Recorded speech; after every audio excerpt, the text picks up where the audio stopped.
So yeah, we are live now. Um, Welcome all. Uh, Good evening, people who joined in India. Good morning, people who joined from United States. So welcome to NRI series conference call, Indian American Forum and Hindus for Human Rights. So this call is the pattern of this call is this way. Um, So basically we'll give our opening statements, and then our Raju sir will introduce the speaker. The first speaker will talk about like 20 to 30 minutes. Then we'll take a question and answers. So we'll take the question and answers from here. We'll take the question and answers from the live. People who is watching on the live, please, if you are not joined, if you have any concern, if you have any question, please put in the comment section. That way we can take your question and we can try to answer your question by the guest. So members, I request you all first, please mute yourself. We'll give you a chance when you have a question. Please post your question in the comment section in the Zoom, or you can ask me. I can prompt your name, and you can ask the questions. I request everybody again, please mute yourself. And now I request Raju sir to take over and introduce our speaker today on the topic.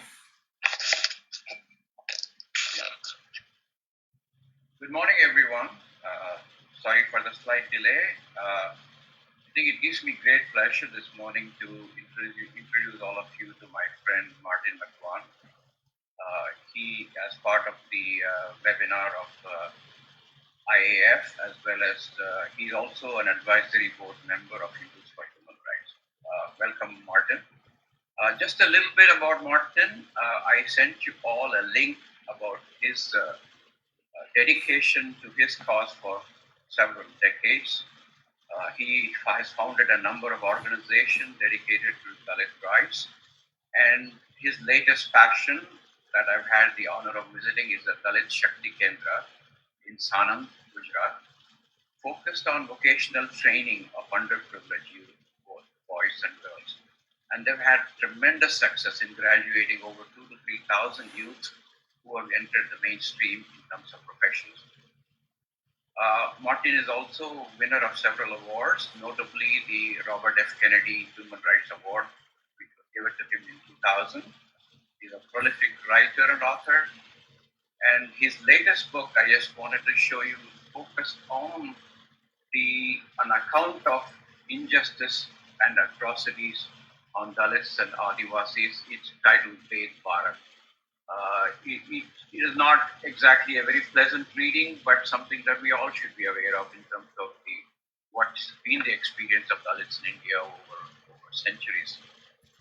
Personally, I've known Martin ever since the 2001 earthquake in Gujarat.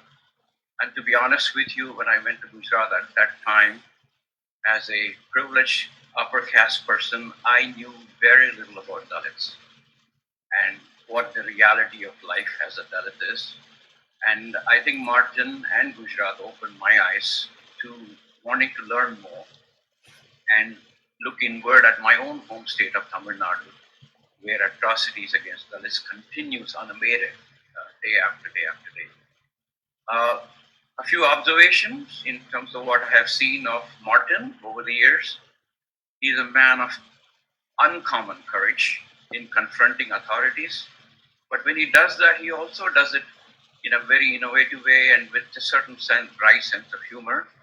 If I may, Martin, I just want to tell everybody about your encounter with Yogi Adityanath, Chief Minister of Gujarat, who actually reportedly, when he was going to meet Dalit villagers, he sent an advance batch of soap so the villagers could clean themselves up before meeting this great man.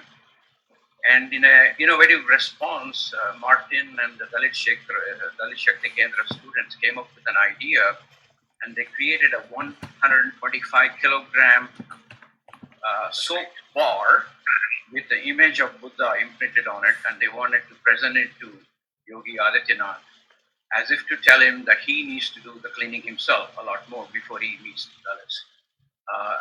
I can give you a lot of examples of his innovation, but I also want to talk to you a little bit about my observation is he also walks the talk.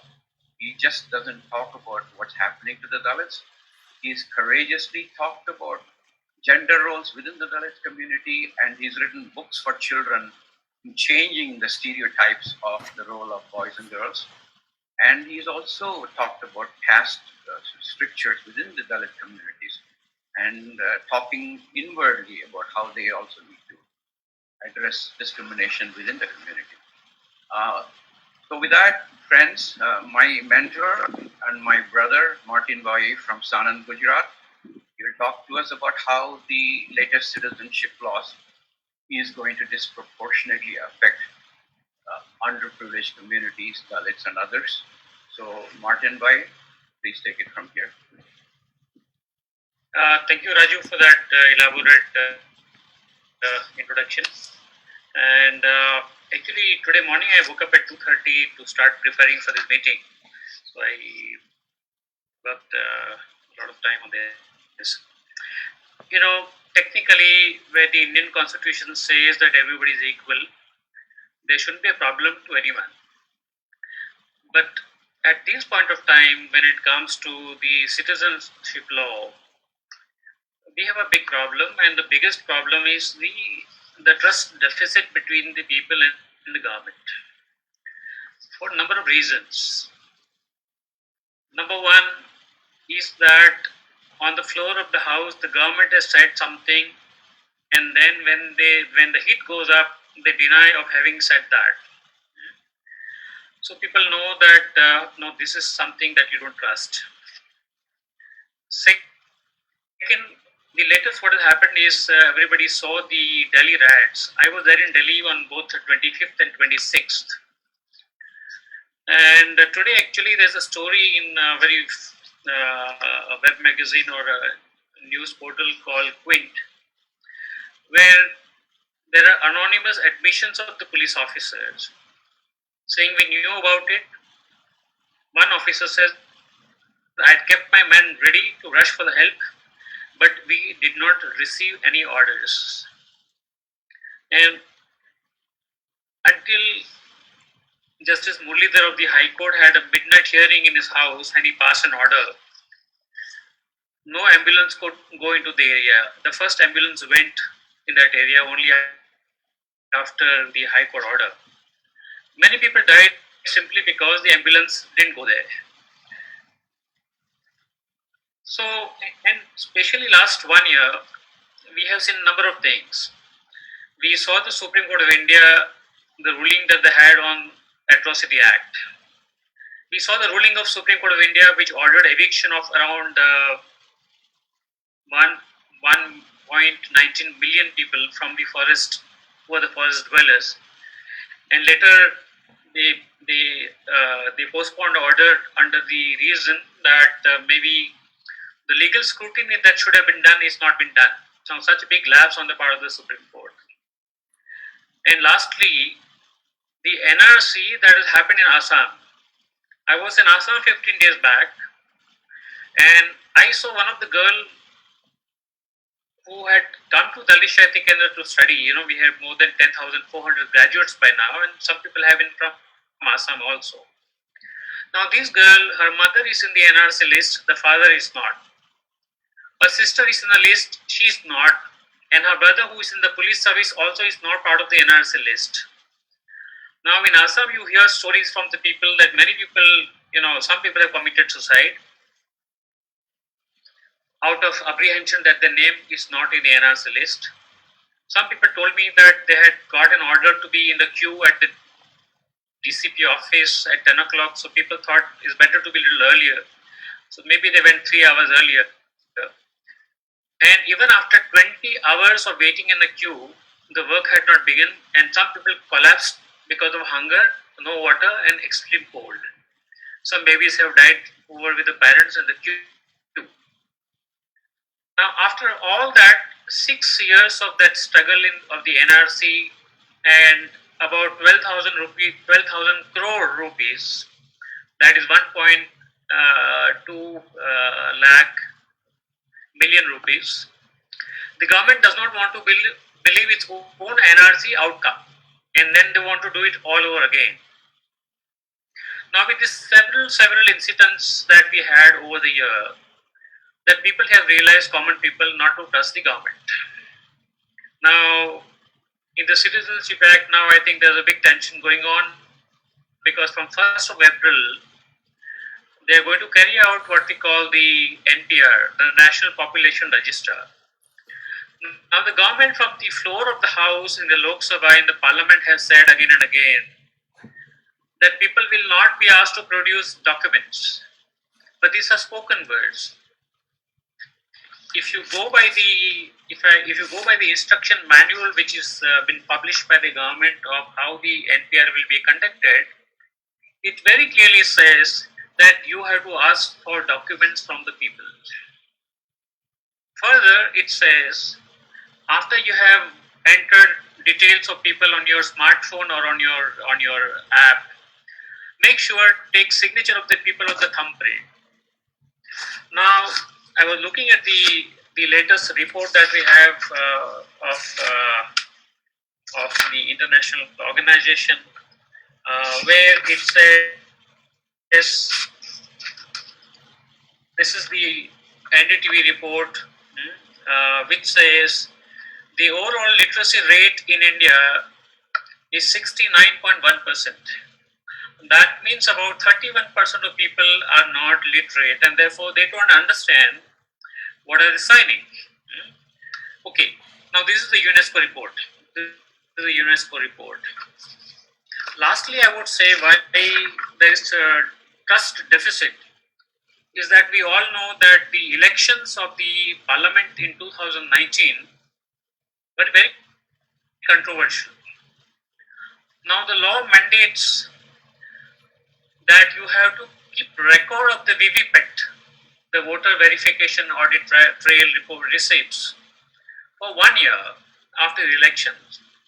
Now, when the matter has been taken to Supreme Court by the two very prominent organizations, it has come to their notice, and through right to information applications, that the election commission has destroyed that records.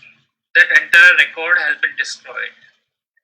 Now, this is what makes people very, very wary about what government says and what they do it. We have a saying in I think all Indian languages which says, the elephants have two sets of teeth, one to show and one to chew. Right? So there is anxiety, there's fear, because people simply don't understand why I have to prove my citizenship now. Now, this is 2020, and when students come to Dalit Kendra to study, and these are the people who are at the age group of 18 to 25, some are undergrads, some are graduates, some are postgraduates. When we ask them to write their own date of birth, half of them do not know it. Now, we are talking of a country with 28 states, 9 central territories, variance in terms of literacy. Sure, how do you build the trust within the community? So I think right now, so far as the NRC is concerned,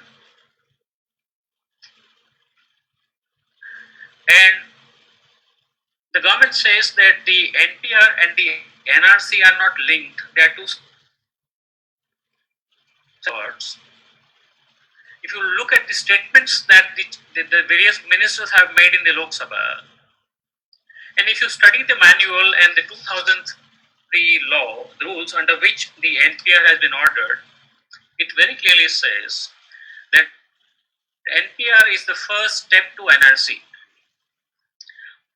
That's why they have made some changes between NPR 2010 and 2020. Now, it's a very hilarious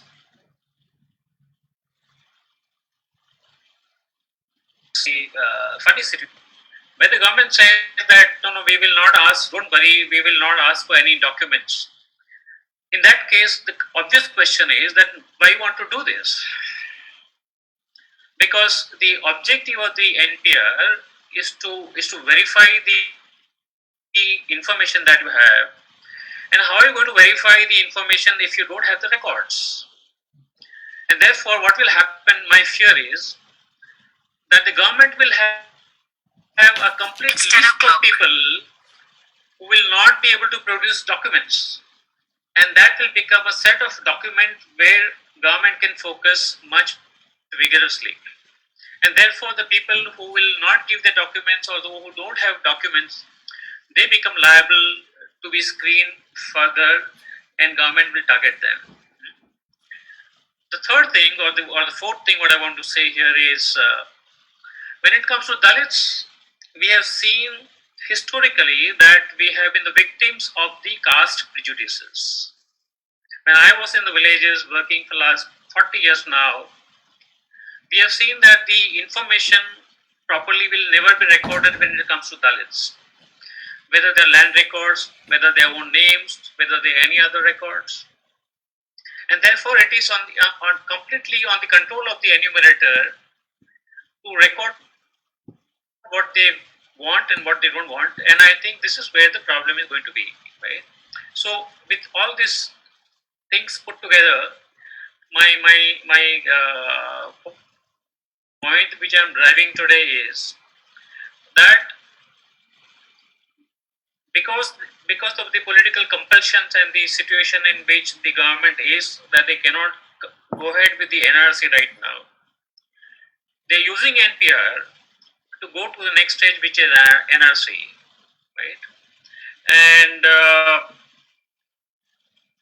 the biggest point is that legally NPR has no constitutional validity.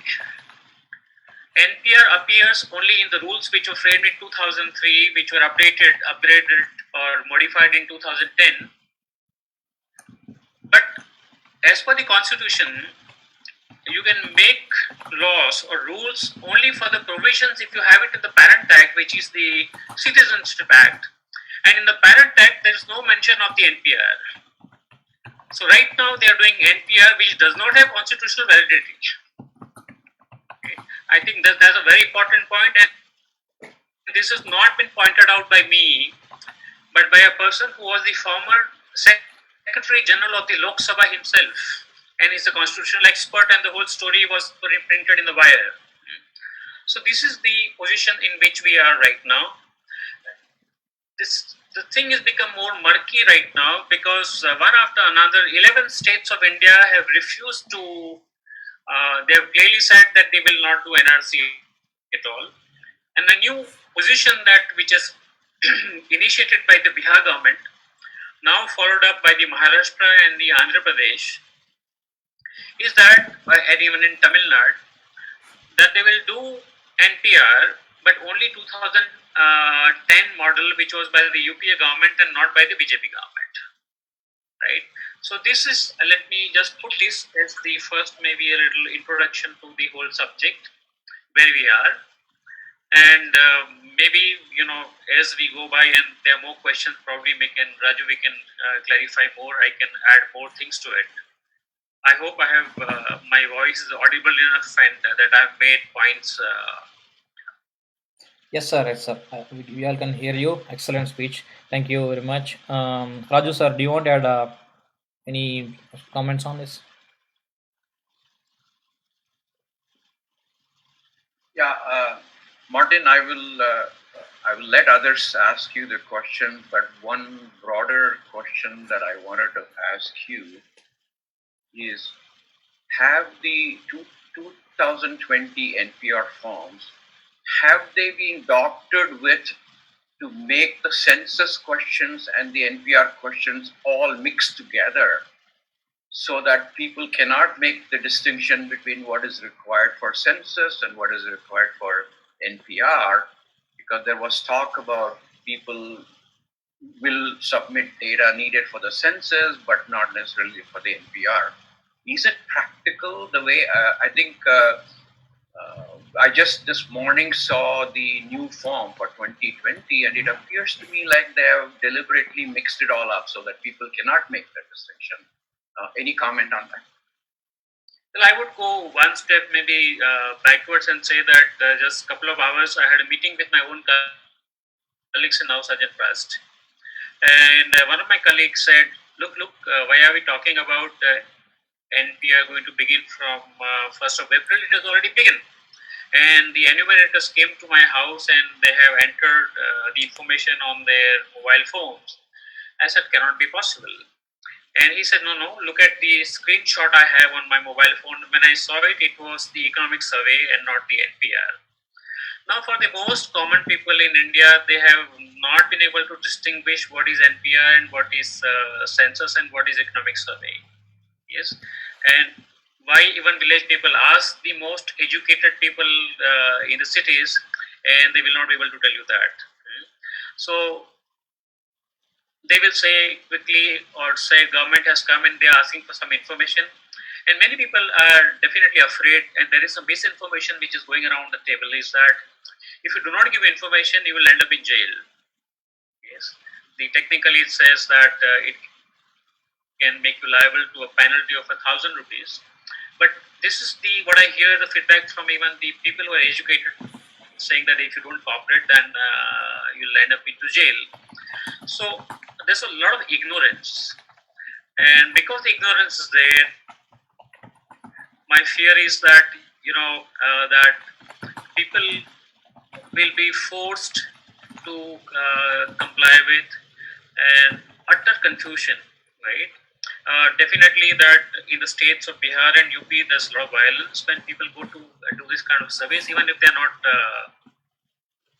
NRB surveys. People think that they are NRC people, and they have been reported attacks on those people, and they've asked for police force in a big time. But I have talked to a lot of friends, and they're worried deeply on the other hand side, saying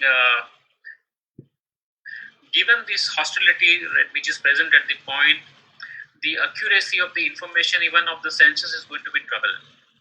And if you don't have that kind of valid information, then your planning goes haywire, right?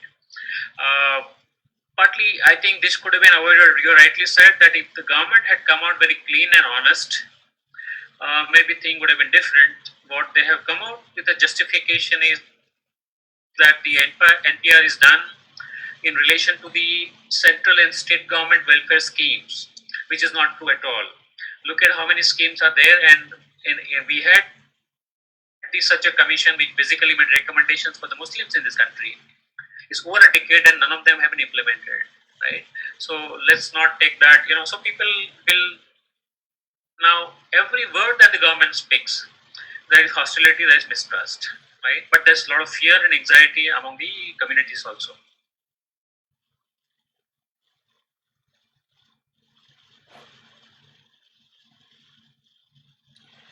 Yeah, thank you, sir. Raju sir, are you here?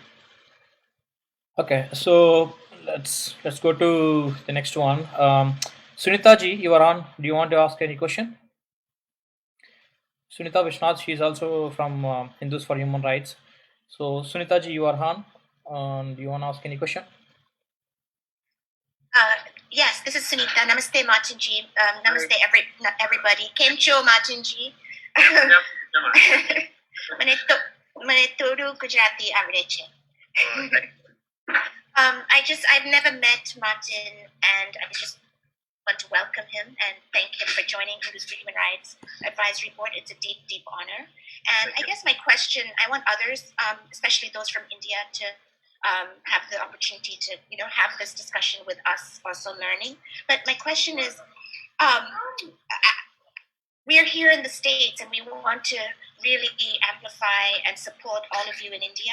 And so can you comment on the best, most strategic way that you think we can be of help? And also, some people like Raj Mohan Gandhi, who's on our advisory board, also have been, and I think Harsh Mandar also have been talking about some way of doing a mass protest of NPR by refusing to participate. Are you aware of such efforts, and what do you think of their, viability? And also, there's a question on chat, Raju. Whenever I'm going to go on mute, but notice the questions on chat. So yeah, I know that. I mean, we can go one after one, Sunita ji. Okay, let's address one. So Martin ji, do you want to answer Sunita ji's conversation?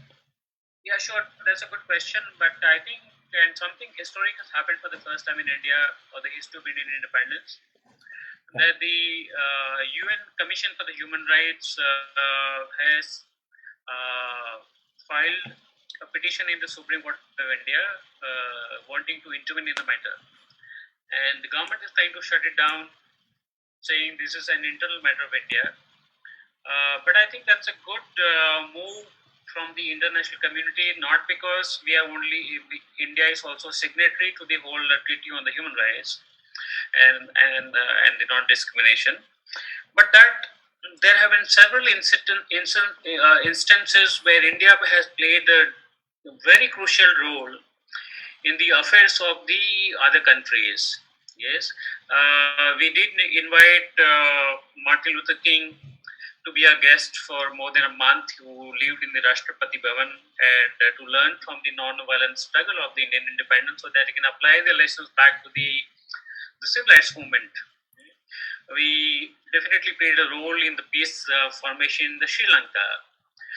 We did play a big role in the whole struggle against the apartheid in relation to Nelson Mandela. And so there have been several incidents, and that's the argument we had taken during the World Conference Against Racism in 2002 in Durban, that human right is not an internal matter of any country. Human rights is a natural order, natural rights, and no matter where you go, I think every person is the duty of every citizen, no matter on which part of the planet you are, to help others who are in trouble. And I think this is a moral ground that we must take on, and Gandhi did that. Yes, Gandhi was fighting the whole freedom struggle in India, but he took up the cause of the textile mill workers in England, right? And there are a lot of historical incidents into that. And I think this is the time. The best argument is that no country can have law which are discriminatory in nature. Yes. And this is the first time that the citizenship law has been tried to interlink with the religion, the religious identity, right? And which is not going to create, not only in India is going to create problem, is going to create tensions in the entire world, right? And we see now tensions we have with Pakistan, we have Bangladesh, we have Malaysia, we have got Iran. Yes. So you're creating tensions unnecessarily, and I think that's a good question. That yes, everybody has a right to say that no, we are part of the same globe. It's just like environment, right? Because if the environment is going to be bad, it's going to affect everyone, and so therefore also the same thing is here. That if we have been able to globalize the economy, why not globalize the human rights? That's a simple, plain argument. I think I would end there. Okay, thank you, sir. Let's take the next question. I think Debalina, she had some questions. So Debalina, can you answer your question? Can you ask your question? Yeah, sure. So my question is, what happens if people don't cooperate, cooperate for NPR data? If they don't give the right data or they don't cooperate at all, then what happens? I think you were mentioning that a little bit. Then we move to a different topic. Yes, so technically it says that you will be liable to a penalty of 1,000 Indian rupees. That's what the law says at most at this point of time. But what is not said is that how will the government react and deal with the people who are not cooperative? Yes, and based on the experience of what's happened in Delhi, in Assam, people are anxious.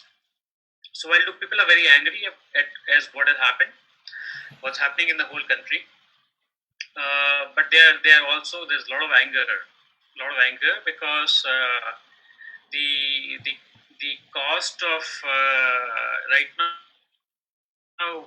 I think one of the reasons why all these issues also become prominent, because in my opinion, we want to also sidetrack the attention from the bad economy that we have, the rising unemployment, the poverty.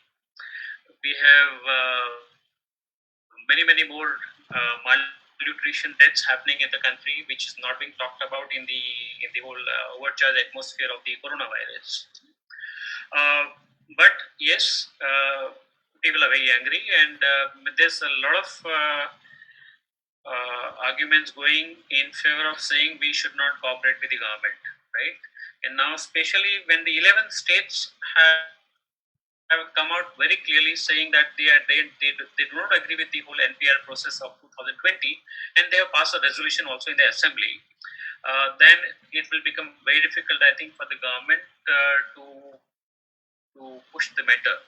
So I think it's only we have to wait and watch maybe 20 more days to see what's happening. But this is where we are at the moment. Okay, thank you. Okay, thank you, sir. Next question, Motika ji. Seems like you have a question. Can you ask your question? Yeah. Yeah. Hello, Mr. Macwan. Thank you for all you do there. You're right there on the ground. We are so far away, and the helplessness goes like beyond financial aid. We feel helpless, like we cannot do anything. So I wanted your opinion as NRIs, now that we have so much technology, but still, if there is any way we can help raise awareness amongst the poor or the uneducated, people who need that kind of support, how can we send them support other than financial aid? No, I think that's very important, because ultimately I think the foundation of a stronger nation lies in the empowered citizens. That's a very well point that you have made there, Motika. And there's one unique thing that what Now Surgeon has done, which I shared with Raju the other day, is that we have built a small a wooden house, 6 each by 8 each, which you can actually hold in your hand, and it explains the basic ingredients of the provisions of the Indian Constitution. It is done in a metaphor of a house, and that has become a very educational tool used by the community to understand what the Constitution says, which have not been taught to them earlier, right? Right now, we are undertaking a big program. In fact, today we planned, and we have selected about 200 villages of Gujarat, where we are taking maybe 10 to 15 children from every village. And what they're going to do is, they're going to collect all the brickbats which are lying on the streets. They're going with a mask which says peace, and they're going to go gathering all that. And people ask them, what are you doing this? Why you take it away? They says, if they are lying it here, somebody will have the temptation to break somebody's head, and there'll be violence, right? And so why are you covering your face is because we don't agree with the hate speech, right? Okay, what are you going to do with the brickbats? Now the brickbats are being collected across those 200 villages, and we are building a huge house of the Constitution, what we call Constitution House, a memorial to the Indian Constitution. Now that awareness, is something that we must go and spread, yes, from village to village, so that people know about it. And I think you're right, it's not the money which matters. It is we need many committed people, citizens, who will take that as a mandate, and there is where Raju is showing the Constitution House. I can see that, and that's what we have to do. And we are focusing on the children and the youth, because they are the citizens, and they're going to be citizens in next 3 or 4 years. I want to drive one more point when it comes to this. No matter which government comes in power, their ideology basically remains the same. It's anti-poor, pro-discrimination. Look, we had a new government in Delhi. What they have done, they have not come out to help the people on the streets, because they don't want to be viewed as something pro-Muslim or anti-Hindu, right? And therefore, this is a unique opportunity, we are at the crossroads in India, where the citizens will have to accept this bitter truth that ultimately they will have to take the life in their own hand. citizens, because the power that a citizen will have, to me, that's much more powerful than the government will have. But this is what we have to do. We have to do a lot of community education, build the communities, find innovative ways which are non-violent, right? And make sure that more and more people are mobilized and joining into this kind of education work, which is then I think will be able to put. But I would say very clearly, I have been to the sitting of the women which is happening in Lucknow. I addressed the crowd there in Gantagar. I was called to address a meeting in Samastipur in Bihar. I saw about 3,500 people there. On my way to the airport, there was another gathering, and I met about 2,000 people there. In Bihar, there are 21 places people sitting on the protest, and that's all over the country. I had never seen women's power coming out in such intensity ever being demonstrated on the streets, and especially Muslim women. And I think this is what is going to change the course of the actions. So yes, we have to focus a lot on the community education. Yeah, you go ahead, sir. So people who joined, please put your mics on mute. Don't distract the speakers. Yes, sir. So yeah, that's good. Let's go to the next question. Somaditya, I think you have some questions. You can ask now. Hi, this is Somaditya from Virginia, US.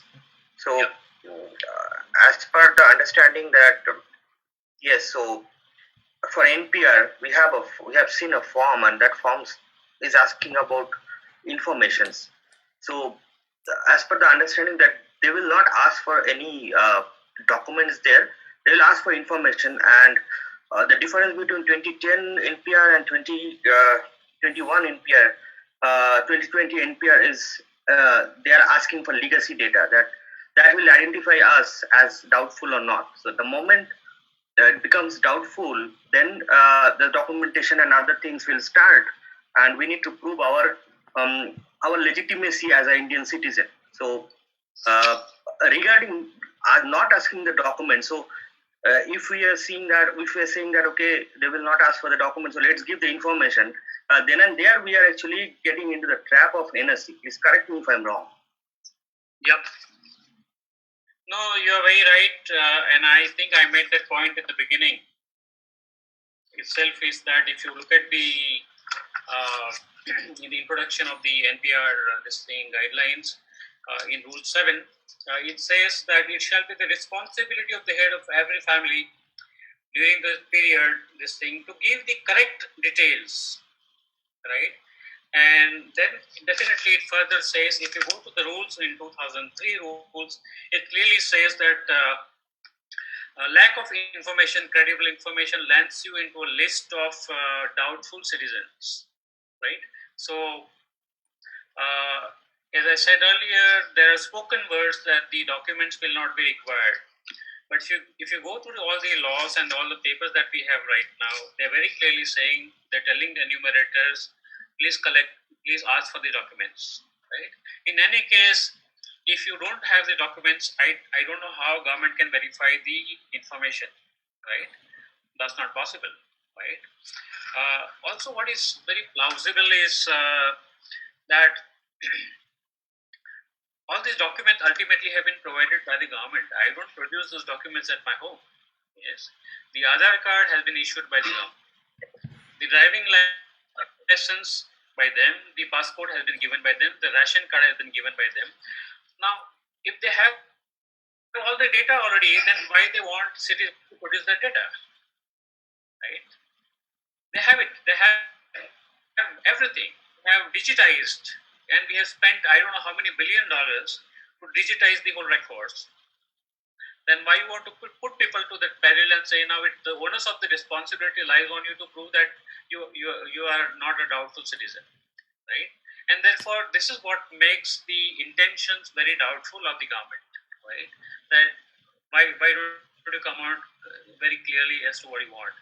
But we don't have to go very far. As I made a point earlier, look at the NRC experiment in Assam. After all that, what we have done, the government does not want to accept their own findings, right? And therefore they want a certain kind of picture, right? Something which suits their political needs. And this is what I think is making people very, very about it. Yeah. So you're right. I mean, that is in a way, pushing people and create an atmosphere of fear, right, in the minds of people, right? And this is what is, I think, bothering people across all strata of society.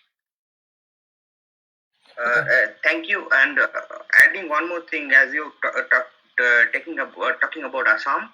In Assam, there are like 19 lakhs people who are actually in the list. And I was talking to Assam activists, and they are saying that for going through like this 19 lakh people through foreigners tribunal, it will take around like 40 years as per their estimate in the current workflow. It's like nobody knows what is the intention. The intention is to do fear mongering. Yep. 40 years of what?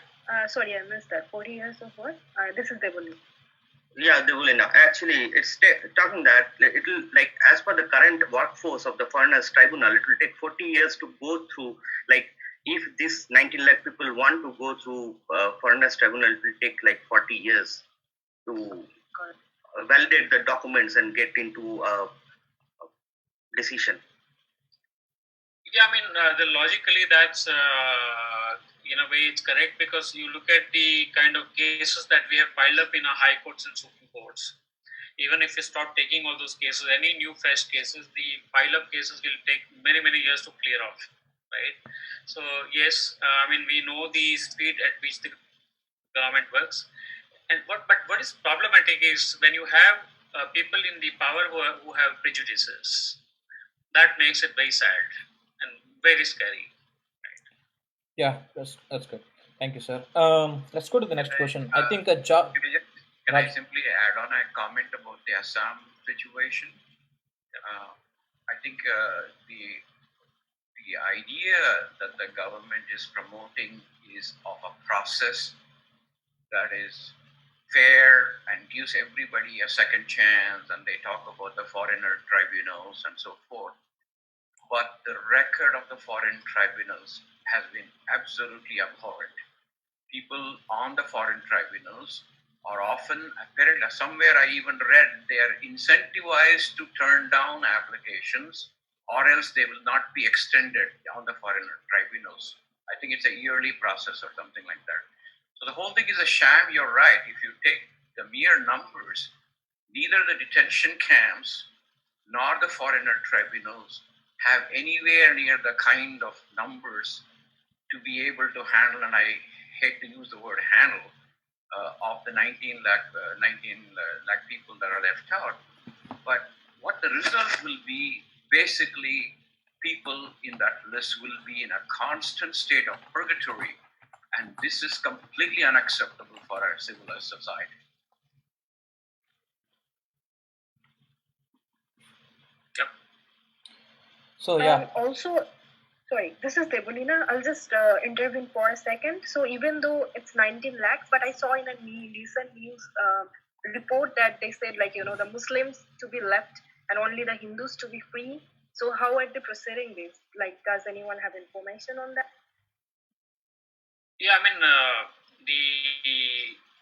the slogans which have been used in the Assam elections earlier is that Muslims have, entered India in large numbers as refugees, and that's what they are doing. They are increasing the vote share of the Congress, right? That's what the ground they had taken, and that's why, I mean, people said there are millions and millions of Muslims, who are the encroachers, and that's what the picture was, which was being presented again and again.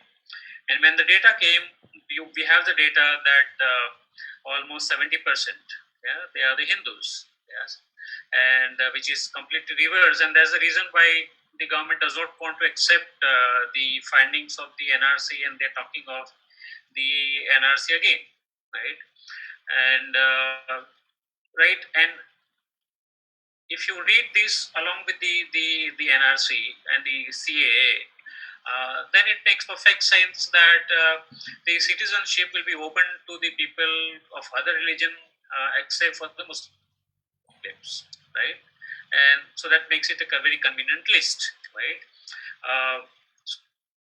So they have forgotten that years of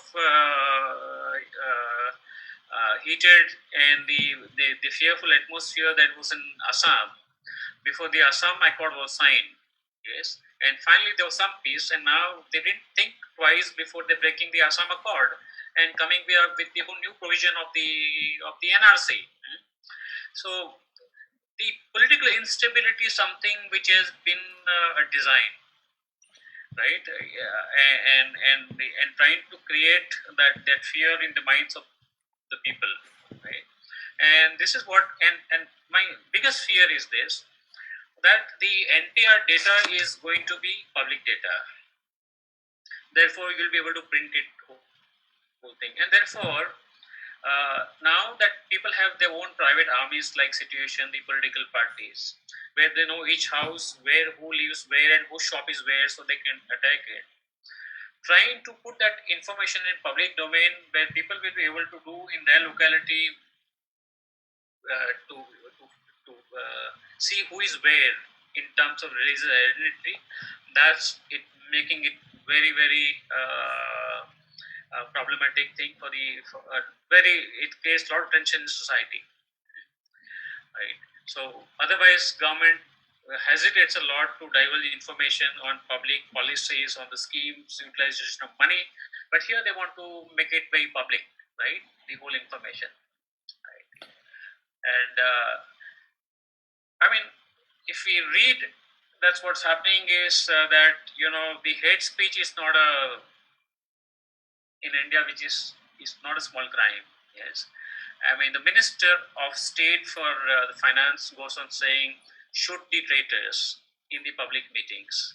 Yes, and there are 4 such officers, and the government has not filed a first information report against them even today. Justice Muralidhar, who was very upset about the whole thing, and when he passed the order that it should be done in 24 hours, he was transferred midnight. Of course, they claimed it was an administrative procedure. But the new batch on the next day, imagine from 24 hours, they have given the government 4 weeks to consider. Now, there's a very simple law in the country. The first thing that you must do when a crime happens is to file a complaint. The investigation can take its own course. Here, they do not want to file a complaint. Now, why? What considerations? No answers. And we are deeply disturbed by the judiciary, also equally disturbed by the judiciary. They don't find the situation of Kashmir as urgent situation. The schools haven't opened in Kashmir. No schools are running from 5th of August. That's almost 7 months. Yeah, I met people who have been running schools in Kashmir, right? So I think if we have a judiciary which is going to keep silent for its own reasons, and then you have the government which is like this, where do people go? People are left nowhere, right? And this is something which I think is pushing everyone to an anarchy, a lot of social tensions. Yeah. Okay, sir. So there is another question from Dr. Jamil. He's not here. He's a founding member for Indian Americans Forum. So he's working today. He's not here. But his question is, why these Dalit organizations are not in the forefront in leading the CAA protests, or what we can do to stimulate them?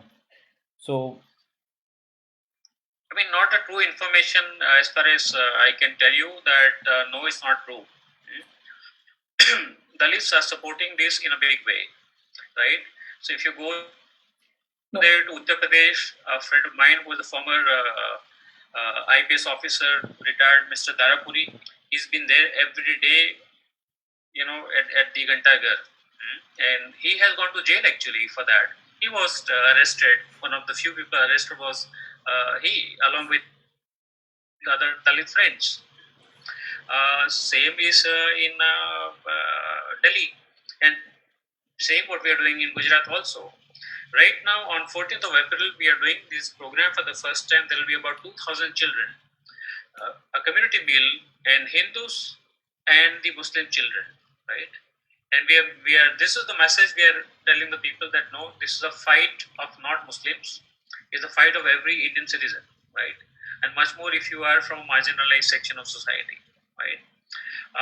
Yes, in a way, what you don't see very visible is the so-called established Dalit political leadership, right? But that happens with Dalit communities are equally frustrated with their political leadership. They are sitting there in the parliament, but they will not. They will keep quiet when it comes to Dalit issue, right? And that frustration remains even within the Dalits, right? So there you're right. But as far as common people are concerned, yes, there is a lot of cooperation that's happening on the grounds. That I can tell you. Yeah. Okay, sir. So let's go to the next question. I think Takvi, do you have any question? I think you asked. You have a question, Takvi. You're here. No. Okay. So anybody have a question? Anybody want to ask a question?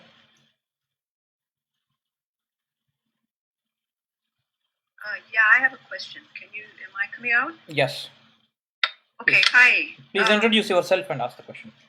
Yeah, I'm Linda Hess, sitting here in California, and having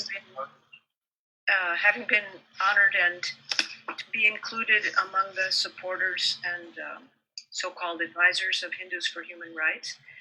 Martin G, I think we met in 2008 in Ahmedabad. Oh yes, we have met. Oh yes, once I remember clearly. You remember clearly. That's better than me. I was there with a group of Stanford students and Clay Carson, the Martin Luther King. Yes, I remember. So great. So obviously, I'm not Indian, but I've been going back and forth to India for shockingly something like 55 years. I'm very much in solidarity with Hindus for Human Rights, with the work you do, and so many other brave and committed people. So first I'll express some appreciation and solidarity, and then I'll ask a question. First, I really appreciate the intersectional consciousness that I see being expressed by you today, as well as by my friends and comrades in this organization, where we understand that we embrace in this movement Dalits, Muslims, Hindus, Christians, women, men, young, old, and so on, and that they all need each other. And in that spirit, I express solidarity from another country. I'm sure you're all aware of the struggles in the U.S. now against, in some ways, a very comparable political tide that's fueled by hate and racism, majoritarianism, and so on. And I've just returned from India. I was in Delhi when some of the worst was going on, as well as some of the best. My question now, just so that I understand this better, what political paths are open to actually stopping CAA, NPR, and so on? Of course, I see the power of widespread public protests, expressions of solidarity, courage of people going into Northeast Delhi and helping.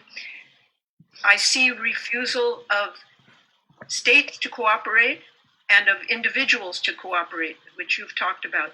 Are there any other political paths that are open, any hopes of actually defeating these laws? What's your most optimistic vision of the outcome? Well, we are hopeful that some of the political parties will definitely come to the rescue of the present tension that we have, especially in Bihar, and then the elections which are due now in October. And that is the first state which is very important, where they have a coalition government with the BJP in Bihar. But Bihar became the first state to say that we will not do NRC and we will not do NPR 2020. We will do 2010. Except they took one question, which is about the sexual identity, and the BJP was forced to go with them and sign the resolution, right? And that is some hope that politically it creates, that right now, so we have a situation where in the parliament, the national level, the BJP is very strong, but at the state level, they're getting weaker and weaker every day. They lost Maharashtra, they lost Delhi, Bihar is not in the command. Next is going to be West Bengal. Assam, there's going to be a problem because of the whole accord situation, everything. I think this political, but then you see the politician by themselves is a different caste altogether. And one doesn't know, what will happen when they will say today one thing and tomorrow what they will do. It's something very difficult to say at this point of time. But I think that, the answer is only political. The answer to this whole question is only political, right? And that's the only thing we have. Unless we now, something drastic happens and the Supreme Court comes out with a very clear verdict that this initiative of the government is anti-constitutional, then we have some way, right? So right now we have one judiciary thing that we're waiting, and the second is this thing. But Linda, I mean, apart from this question, I think you are more Indian than any of us. I mean, you know that it is Kabir, your lifetime's work, which has brought the Dalits and the Muslims together, right? And that is something, hope, which on the cultural front that's happening, right? Yes, that the Muslims and the Hindus together, they look at Kabir and his philosophy, right? And so I think we don't have to give up that hope. I am one person. If many people ask me why you still have so much of energy, it's because I see change coming. Yes, and that's what keeps us alive. Beautiful. Thank you. Yeah, good. So let's ask Takvi. Can you ask your question? Takvi, you are on mute. I think you need to unmute on the.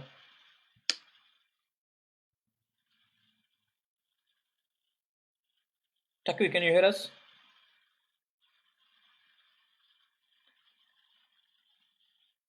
Okay, so yeah, before we get into Takvi, I think he has a question, but I think Sunita ji also have some question. So Sunita ji, you wanna ask it? Yes, just a quick question. Yeah. Martin Bhai, you had mentioned an April 14th initiative to bring together kids from all the different communities. Is this something that we could also do in the US by bringing our groups together? Yes, very good. And what we are looking for help is that on that day, we are also getting all the children together for a group photograph where on the cap, you will have peace written in every language of the world. And if we can mobilize messages of children from across the world to the children of India, I think that will become a very good statement. Okay, good. Sunita ji, do you have any supplement? I just wanted to say I'll follow up with Raju, and I will follow up with you afterwards, but this might be something we can all come together on. Yeah, sure. Okay, good. I think we are running out of time. Anybody have any questions? The last call before we wind up. No, I think we are good. Okay, so yeah, Martin ji, thank you very much for coming in. Let me recognize few people in presence of you. Thank you first of all, Raju sir, Sunita ji, Humans for Hindu Rights. Because of them, they were the one who brought you on board here for this conference. Thank you very much, sir. And we represent Indian Americans Forum. Me, Ram Jalla, and Dr. Jamil is another founding member for this group. He's not here today. And thank you for joining other people from AIMC and GIPA. And thank you very much people who is on behind the screens working for the social media, like Debalina and Abdul and other people who work for this one. So thank you very much for all the participants joining you, taking your time and joining us. Thank you very much. So yeah, Raju sir, do you want to add anything? Yeah, Ram, I always am amazed at how much new information I learn every time I meet with Martin. Thank you so much, Martin Bhai. The Constitution House that he mentioned, I have some pictures of it. It's also on the Dalit Shakti Kendra Facebook page, talking about innovation, about talking about what the Constitution means to the ordinary people, where it's taken so much energy with the students of DSK to create it, and it's worth a look. So I will see whether I can pass on some of that information. And Linda ji, what a pleasant surprise. We should stop meeting like this. We live in the same neck of the woods, but we have hardly had any time to meet. Thank you so much for your surprise participation, and thanks to everyone. And let's keep this conversation going, and I will try to keep communicating with Martin Bhai and people like that, and especially on this project that he's talking about on Baba Ambedkar's birthday. Is that the 14th? Is it Baba Ambedkar's birthday? Yeah. That's right. 130th birth anniversary. Thank you so much, everyone, again. And thanks to Indian American Forum for making this the first webinar of Hindus for Human Rights possible. Have a great day, everyone. Thank you. Thank you all. Thank you for joining. Have a good night and good day for all. Thank you.